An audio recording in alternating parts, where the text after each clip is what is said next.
Okay, så det første vi skal spille, det er de her to fingre, der skal spille E-dur. Så sætter vi højre hånds lange finger på første streng, og den skal blive stående, men den skal ikke spille noget. Så skal tommelfingeren gøre sådan her.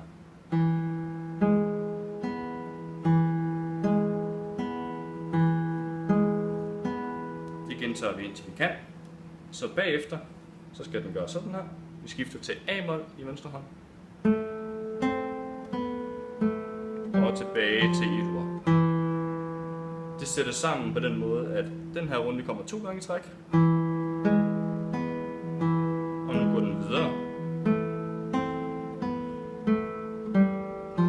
Og det gentages i cirkler. Når det sidder fast, så tilføjes højre hånds lange finger sådan.